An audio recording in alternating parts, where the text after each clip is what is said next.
it fosters, it's a trickle-down effect. So it starts from upper management and it works its way down. So even going all the way up to our owner, Kuba, like he is all about family and that type of influence. He's all about helping each other succeed. He's all about everyone matters and everyone has a voice. And I think when you start a company like that, that's what people are attracted to. And if you're attracted to it, then you're going to continue it because you want to honor the mission statement. So it really is, I think, just a matter of I want to collaborate, you want to collaborate. So we're not about closed doors. We're all about sharing. And when everybody at every single level within that corporation is doing it, it just becomes natural. And that's your culture.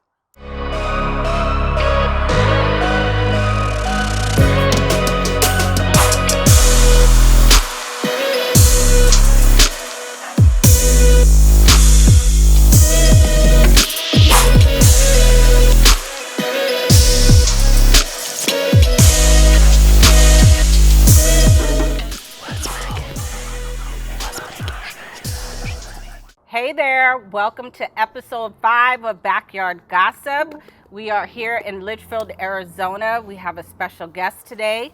As always, you know me, Maisha Fair. I'm Jeremy Rangel. I'm Elias Black. And we are Backyard Gossip. Today we're going to talk to our managing broker, Leah. And for those of you who don't know, one of the things we're going to really discuss is the difference between an agent, which we are, agents or realtors, that's us, and what Leah does as our managing broker. So Leah, tell us about yourself. We're in your backyard. Thanks for having us. We're so excited to be here. I will say this, if you guys see my hair like blowing, it's kind of the wind. Jeremy might pat me down a little bit. That's okay. And Leah, she might say some things that are a little off the wall, but that's why we love her. She would never say anything. She's amazing. Yes, she is. All right, Leah, so tell us about what you do and one of the big differences, or really what you do compared to what we do as realtors. Is there a difference? There is a difference in my day-to-day job. So ultimately, it's kind of funny because people think that you become a broker, or in my specific position, a managing broker, and you've had this vast educational difference from your agents or a salesperson. I have to tell you, my husband got licensed the same time as a salesperson as I got my broker's license. The curriculum was identical. There is no difference. You don't read a magical broker book and all of a sudden you know everything there is to know. The test is exactly the same with like 10 extra questions on it. No difference in that regard. So ultimately, it's really on-the-job training. You start to learn through experience what this role ultimately is. But biggest differentiators, I am no longer in the field. That is not necessarily the case for all managing brokers. That is specific to Realty One Group, or what you call non-competing. So I no longer work with buyers and sellers. I'm here to help all 481 of my children to navigate with the day-to-day problems that you all inevitably have. And we never have any. Never. Never. No questions. It's just me? Not us. It's also not you, but it's some of you. So what my role is, I do a lot with hiring, I do a lot with coaching, with training, I'm mentoring new agents, but really my primary function is I'm answering contract questions. So anything that's maybe outside your scope, you haven't experienced it before, you have no idea how to handle a client, a question, a contract situation, whatever that is, that's when the agents would come to me, and ultimately they would go ahead then and use me as their sounding board or as their professional broker to answer those questions on their behalf. So I have to ask you, I know you said experience, but how do you know so much more than us? Because I've been doing this 16 years. So She really does. And I'm She's just not kind of legalized. like, do you know what I mean? You know, I already know when I have a question, it's pretty easy. I mean, because Elias, I could call Elias and we'll usually kind of bounce stuff off before we call you. But you know so much. How did you learn so much? Like, what the heck? So I'm a reader. Okay. I read voraciously. Okay. So I love to keep up. And my background, ultimately, at one point I was going to become an attorney. It was pick the lesser of two evils, go into real estate or become a lawyer. And here I am. I'm not sure which one was the lesser of two evils, but here I am. So prior to that, and my field of study was going to be contract law. So this fell right into my lap as far as what I have a passion for. So I love to read, I love to break things down, I love to argue. Okay. She does. But Like, that's really it. There's so many resources. It's reading the contract. It's breaking it down into its little micro pieces. AAR for us is a huge resource. I love reading ultimately the legal opinions and what's coming down from a case law perspective and going through the code of ethics and all of these different resources that are available. That's really what I enjoy doing. That's awesome. So I have a question for you. So you kind of touched a little bit on, what you do, what agents do, and then how agents utilize you as a resource when they run into challenges. So one of my questions for you is, what, in your experience, what one skill is missing from most agents' tool bag? So the thing that I love most seems to be that which is missing from many agents' repertoire, if you will. Sure. And that's reading comprehension. Like, so many problems could be solved if you simply read the contract and understood what you were reading. And if you didn't understand, then asking the right questions or digging a little bit deeper, just not taking it at the surface. Because bear in mind, our contract, just the purchase contract, it's only 10 pages long. And once upon a time, it used to be half a page long. Wow. It's definitely made some major strides in the last few years. I mean, I think I've personally gone through 6 or 7 contract iterations just in my time being licensed, which is about 19 years at this point. But just reading that and really understanding it and keeping up on what is changing and why it's changing and how it's changing, I think that is one of the biggest obstacles. Because at the end of the day, many real estate agents get into this because you want to be business owners, and We do? you do. Oh, I thought it was for the money. Girl, What do you think a business owner does? You don't want to be losing money. That's not a business owner. That is I had a business and then I No, lost it. you're absolutely right. That's true. Absolutely. Okay, you're so right. I'm smiling partly because of what you just said and partly because I said I wasn't going to say this, but I'm going to say it. So you said something in a meeting recently, and it was an acronym that I thought was pretty it's pretty awesome. amazing.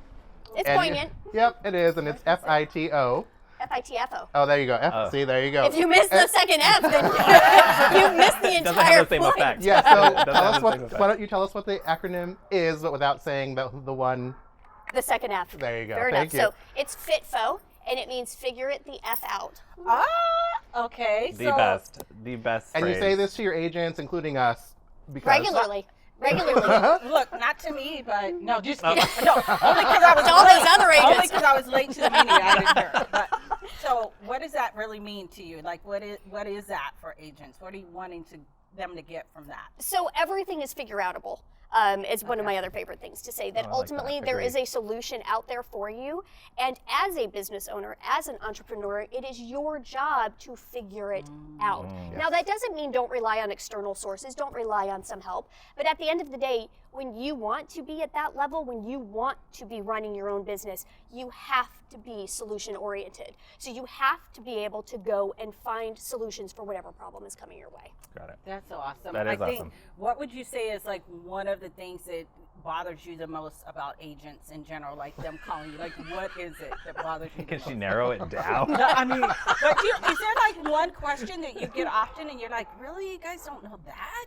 It's not one question. I No. will say that I understand that there are a lot of gray areas in our contract. Okay, like I was saying, we're 10 pages, but realistically, the contract could be 150 pages, and it wouldn't cover every scenario. Right. However, a lot of those 10 pages is black and white. So there are very specific answers that are not in a gray area that literally can be answered by just reading the contract. So that is the toughest thing for me. So I become a little bit of a smart aleck when people call.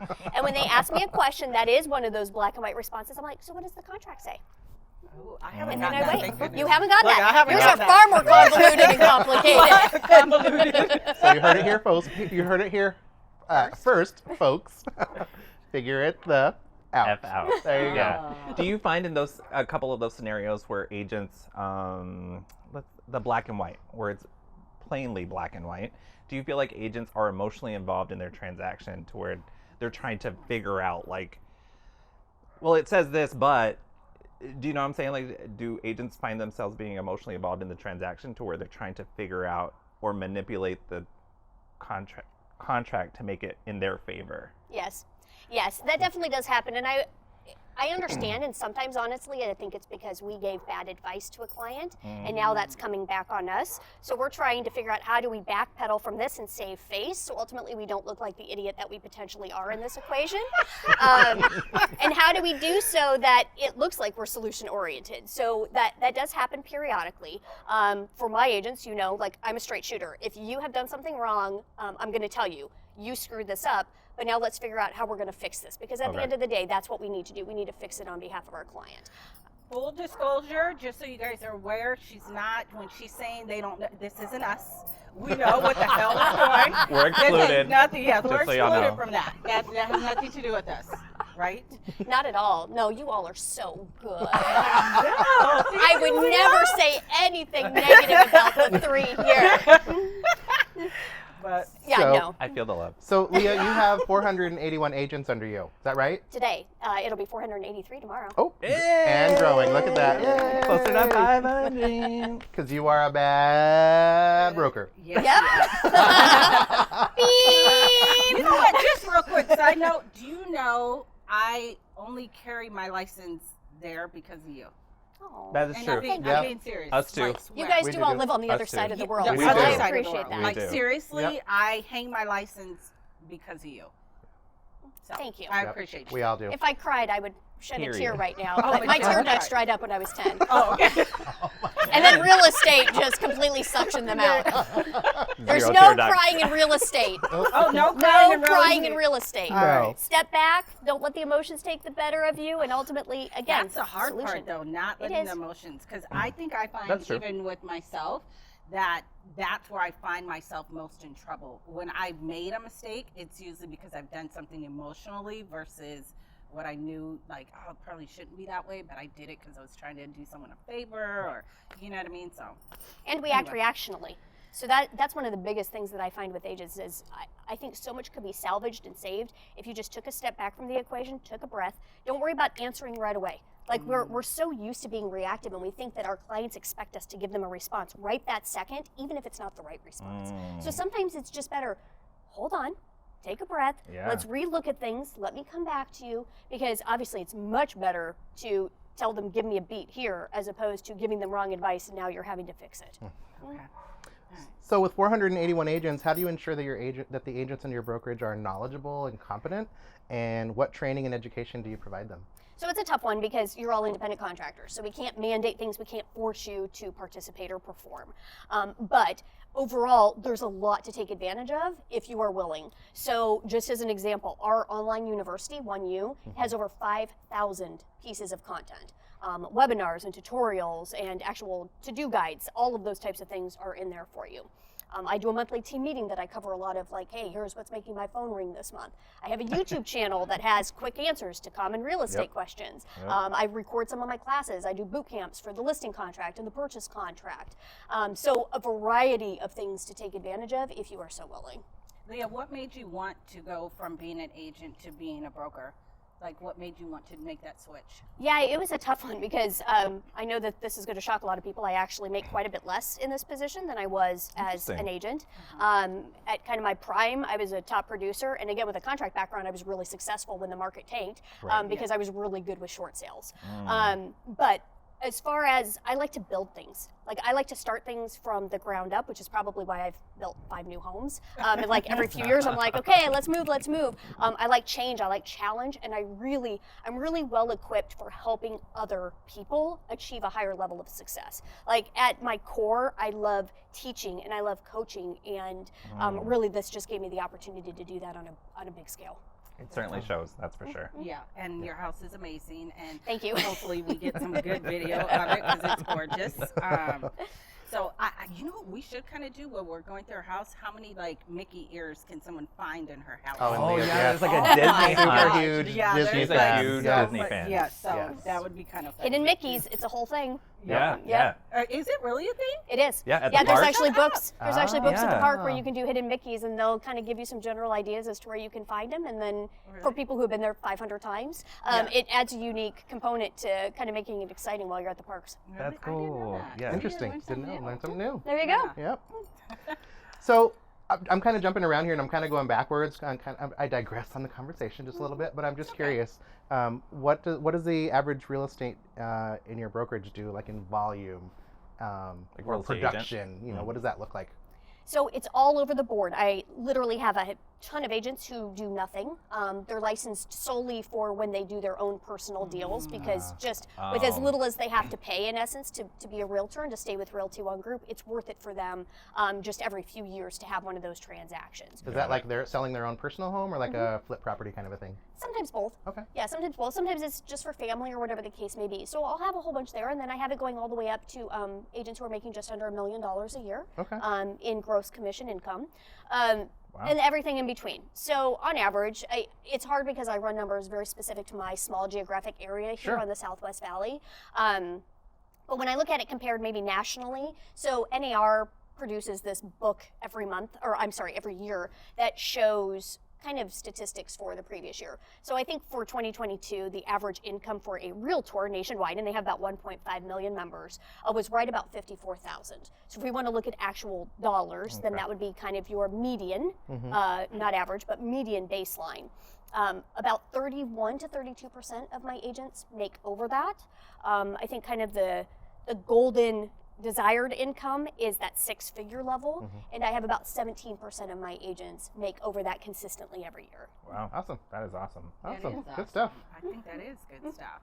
But how do you get those agents? So like if an agent was coming in and they were brand new and they were like, help me get to that 6-figure spot, I mean, what do you do to help them? Or do you personally help them, or do you have other agents train them, or like what do you do with that? Yeah, for the most part, I personally help them. So I do mentor all incoming agents. My top producing agent right now is actually one of my mentees got her when she first got licensed, and now she's worked her way up to that. So not really by any of my doing, she just is who she is, and she's very successful. But I am the personal mentor on those deals. So I have multiple things that they have to do. I have a 12-week program that they have to follow. They can expedite it, they can prolong it, it's kind of self-paced, but ultimately it's trying to get them in the habits that make a successful real estate agent. So they have weekly tasks assigned to them that they have to complete and go through, different classes that they have to attend, and then it's just working with me on their first few transactions.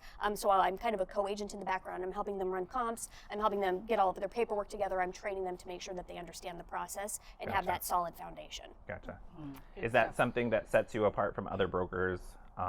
Do you find that you've created the system that works for you, or is this something that was passed down that you utilize somewhere else? Yeah, so I actually designed this from scratch, and then I've shared it with other brokers within Realty One Group, and it really was just because I had a significant number of new agents, new licensees coming to my particular office. Some, it works out really well. They can be mentored by other agents. Maybe they joined a team or whatever that structure looked like. But for most of them, they are coming in with that expectation of, I'm going to operate my own business, so it makes sense for me to go ahead and start with that solid foundation that I need. So yeah, this was a program that I just designed. I've made some tweaks, modifications to it over time. Wow. Awesome. Awesome. Yeah. Good stuff.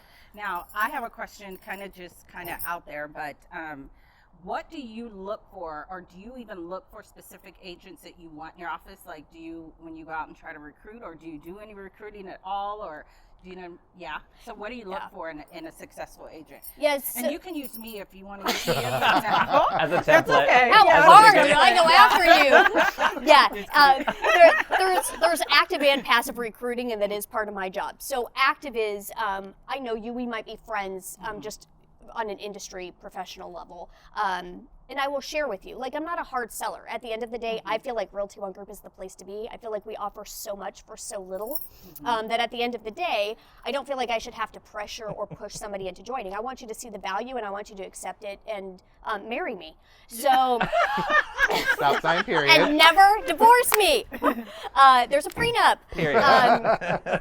So there's that, and I've been kind of creative in some of the ways that I've done that. Like, I had one where she was expecting a baby, and I have little onesies that say "Our Little One," and it's a one logo, and I delivered that to her house. It may just be calls. It may just be I'm a smart ass, and somebody had posted that. Oh, bleep. Nope, you're fine. You're fine. So somebody had posted an awards banquet that they had attended with their current company, and I took it and I modified it and I made it all Realty One Group, and I said, "This is what your award. Congratulations, but this is what what your award will look like next year. And then I've just been kind of actively pursuing it. So a little different push. The passive is more all of you. So if all of you love what you're getting from the brokerage, from me, you share my name, and ultimately those agents then call me. And typically that's a good indicator for me that this person is going to jive with our office culture, because that's extremely important to me. You've met me. Yeah, I was gonna say, what is our office culture? Like, it needs to be a little off kilter. It needs to be like, we're very accepting. Yes. I'll be very cautious with the next few parts of this conversation. But yes, obviously I'm very laid back. If you can't handle a couple of F-bombs, we're probably not going to be a good cuss, fit. Leah? Very rarely. Oh, okay. Very rarely, thankfully. Rarely on that Yep. Yeah. So that's definitely more of what I'm looking for. I don't care if you're the top producer at the end of the day. I want you to be collaborative. I want you to be willing to contribute to the overall benefit of the office in some way. Now that goes into That's a awesome. pretty good question, I think, is how do agents really collaborate? Because I know a lot of times agents. That's a really good good one. question. Because we do. Thank you. No, because some agents are kind of like, if I share this, you know what I mean, then someone else is gonna do it. I don't want them to steal my business. Do you know what I mean? Like, so how is that? Like, really? Is there enough to go around? There's definitely enough to go around. At the end of the day, I know that obviously in current market conditions, there's a lot of concern. And there's always that 80-20 rule, and quite honestly, it is 90-10. I was going to say, isn't it 90-10? Because Yeah. I feel like I'm... Yeah. Lisa's like, I'm in the 10. I know I'm a 10. All I of know it, I'm a yeah. 10. And by the way, we'll tell you what the 90-10 rule is in just a second, but go on. So with that, however, I think it fosters, it's a trickle-down effect. So it starts from upper management and it works its way down. So even going all the way up to our owner, Kuba, like, he is all about family and that type of influence. He's all about helping each other succeed. He's all about everyone matters and everyone has a voice. And I think when you start a company like that, that's what people are attracted to. And if you're attracted to it, then you're going to continue it because you want to honor the mission statement. So it really is, I think, just a matter of, I want to collaborate, you want to collaborate. So we're not about closed doors. We're all about sharing. And when everybody at every single level within that corporation is doing it, it just becomes natural. And that's your culture. That's awesome. So explain this 90-10 rule, Mr. Yes. Black. Oh, so yeah. The 90-10 rule is, there's a long time saying. It was I heard it when I was going through my schooling to become a real estate agent, and it was basically explained to me, hey, there's a 90-10 rule. You can teach agents, you can give them the world as far as an education, you can give them all the tools and resources to be successful. 10% of those people will take that education and those tools and resources and produce and use it and execute and be successful. The 90% won't. Also, they also use that term, the same terminology, the 90-10 rule, as it pertains to production or an agent's particular production. And they'll just say, it's common to hear some agents say, 10% of us are doing 90% of the work. Do you agree with that, Leah? I do. I mean, a number of statistics show that is definitely accurate. And I think obviously those two things coincide, right? I'm tired, y'all. See, I'm tired. Okay. I get right up in there. No. I had 2 Starbucks today. I'm good to go. So I almost knocked myself out. This is why we love you. Yes. They coincide. So like you said, when only 10% of the agents out there are actually adopting and putting into practice what they're learning, like, don't reinvent the wheel. You are not that smart. Okay, people have come and done this before you. I know you are not that smart. I don't care what you think. I am not that smart either. And we're so willing to give it. And that's why I also wouldn't worry about people who want to hold things close to the vest. I'm like, do you know how often I have shared different scripts, different tools, different things that have been hugely successful in my career? And do you know the percentage of adoption? Usually less than 2%. So at the end of the day, no matter what I am literally giving you a listing presentation. All you have to do is slap your name on it. That's all you have to do. But if you're not willing to use it, then don't come whining to me when you don't have business. As we're winding, did you have a question? I'm sorry. No. As we're winding down taking in that this in. segment, I do have one more question, if we may. And I have one more too. Okay. Go ahead.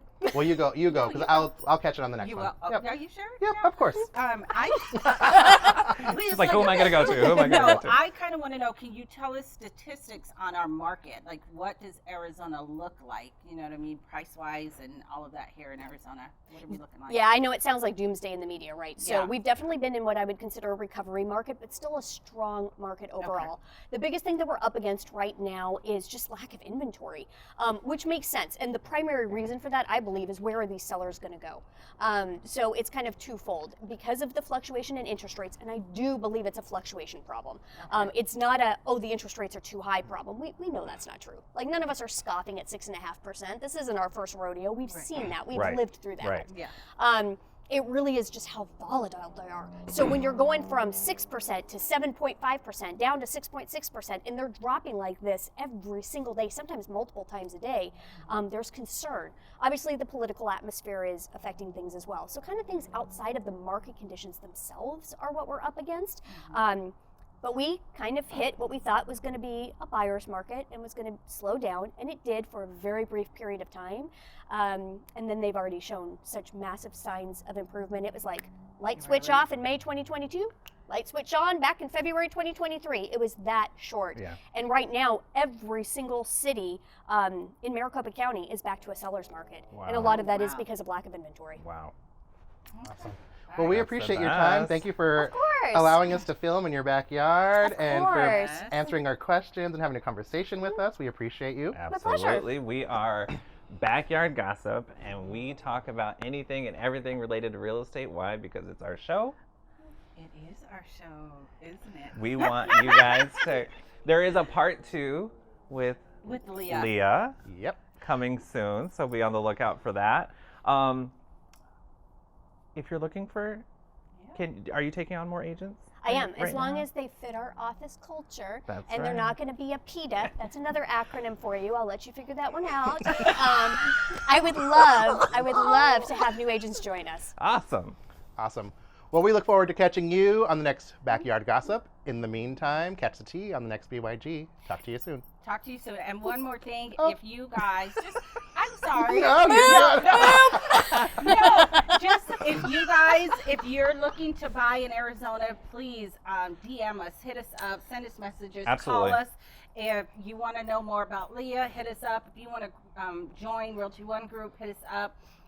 Just hit us up. And if there's an agent in another market or another state and you want to buy somewhere else, hit us up. We'll get you to an agent that we know will definitely. We have a network help. all over the United States. All over the We United do. States. So hit us up. Leave some comments, DMs, whatever you need to do, depending on the platform, because you're going to see us everywhere. But we'll see you on the next one. BYG. Catch the tea with the next BYG. All right. Bye, guys. Bye, guys.